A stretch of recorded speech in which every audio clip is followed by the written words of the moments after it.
I'll never forget the day I read a book.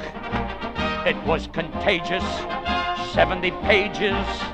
There were pictures here and there, so it wasn't hard to bear. The day I read a book. Hi everybody, welcome to Seaside Sunday.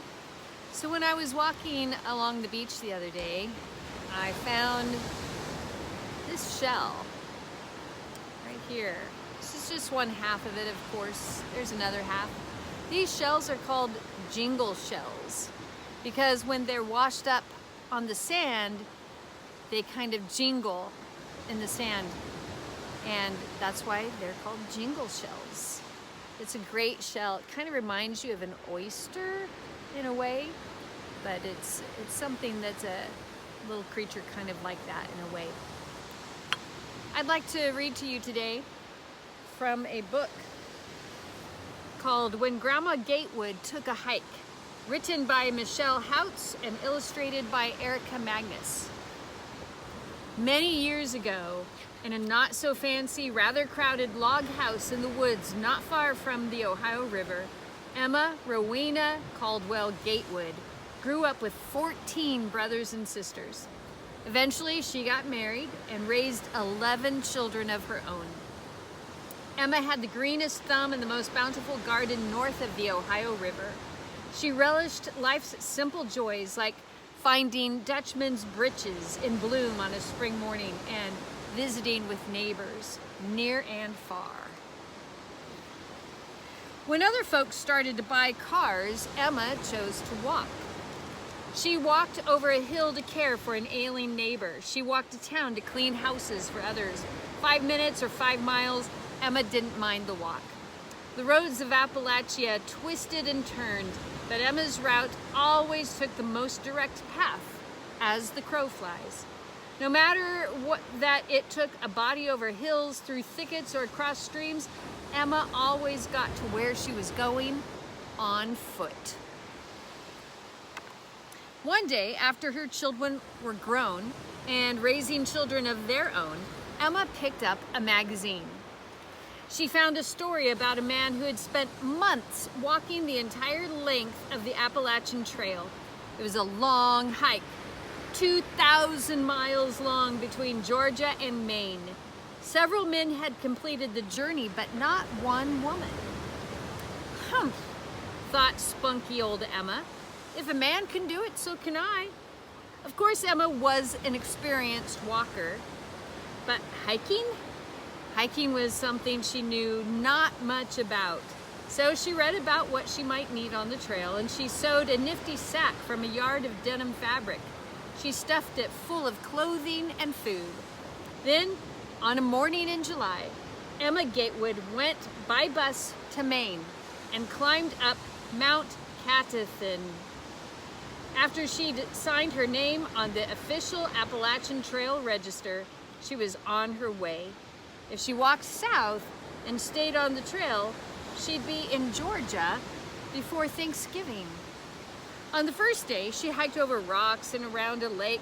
She saw blueberry bushes and chipmunks, but very few hikers, and this didn't bother Emma. She liked being on her own in the middle of nature. But her aloneness didn't last long. As she passed by a rain-rotted sign on the trail, a swarm of black flies decided to join her. Pesky and bitey, the black flies wouldn't leave. Emma swatted and batted at them until she noticed the trail was not much of a trail anymore. She wandered for hours. She was lost. Emma Gatewood didn't get discouraged. She built a fire and stayed put. Throughout the night, cold rain fell as she tried to sleep on the hard ground. The next morning, she set out again. Once she lost her eyeglasses, she couldn't find them anymore. And then, crunch. Without her glasses, Emma was doomed. She tried to fix them with a Band-Aid, but that didn't work out so well.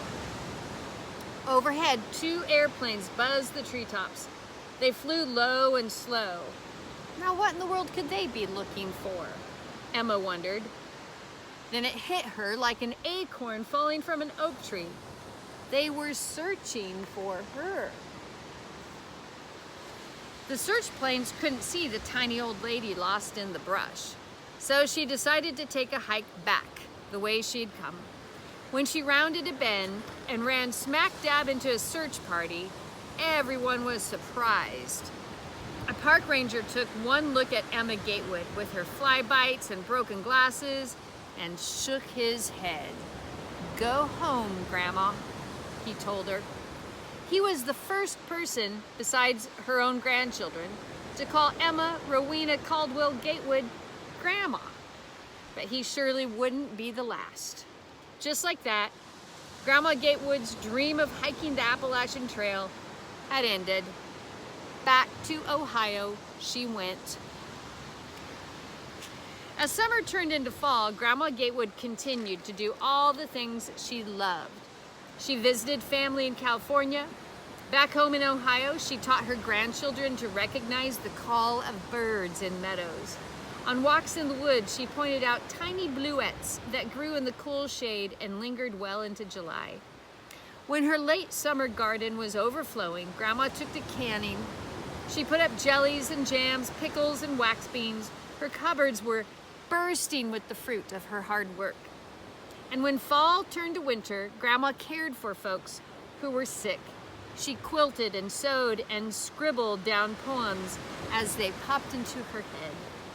But all through the seasons, the Appalachian Trail was never far from Grandma Gatewood's thoughts.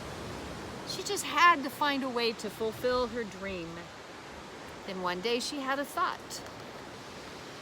If I can't walk the trail from north to south, I'll walk it from south to north. So out came the denim bag again, but this time Grandma packed very little. A baby bottle for water, a plastic shower curtain for a tent, a change of clothing, a light blanket, and a little bit of food. She didn't own a pair of hiking boots. High-top sneakers suited Grandma just fine. On a chilly day in early May, Grandma Gatewood stood atop Mount Oglethorpe in Georgia. She signed the Appalachian Trail Register and started walking north. As Grandma hiked, she made friends with other hikers. She didn't mind sharing the trail, but she wasn't too pleased whenever a hiker went around her. When the trail crossed meadows and farms, Grandma met families who offered her food or invited her to sleep in their house or in the barn. Other times the trail crossed mountains and Grandma was all alone. She ate from the wilderness. Growing up in the hills of Ohio had been very good training for finding edible plants and natural springs. After walking many miles every day, Grandma Gatewood had no trouble sleeping at night, even on the cold, rocky ground. And this time, she kept her eyeglasses safely tucked away. When Grandma Gatewood came across snakes, she carefully walked around them. When the bitey black flies joined her again, she made a hat of sassafras leaves, and the tiny pests left her alone. Once, while Grandma was enjoying a tin of sardines, a bobcat lingered nearby, making loud, hungry noises. "If you come too close, I'll crack you," Grandma called out to the bobcat. He never came any closer. Pretty soon, Grandma's journey became the talk of the nation. Magazine and newspaper reporters told her story as she hiked. She wasn't terribly fond of having her picture taken, but every now and then she'd pause for a photographer along the way. The whole country was cheering for the little old grandmother from Ohio. Finally, on a cold, gray day in late September, Emma Rowena Caldwell Gatewood reached the top of Mount Katahdin in Maine, finishing the journey where she had started almost 5 months earlier. When she set her pack down, she broke into song. Her joyous strains of "America the Beautiful" echoed down the mountain and along the trail, announcing the arrival of the most loved hiker in America. Her words of accomplishment offered inspiration to all who would follow her example. I did it! I said I'd do it, and I've done it, she said. And this is a picture of her in real life with a couple of her grandkids. One day I read a book, I can't remember when, but one of these days I'm gonna do it again, yes sir. One of these days I'm gonna do it again.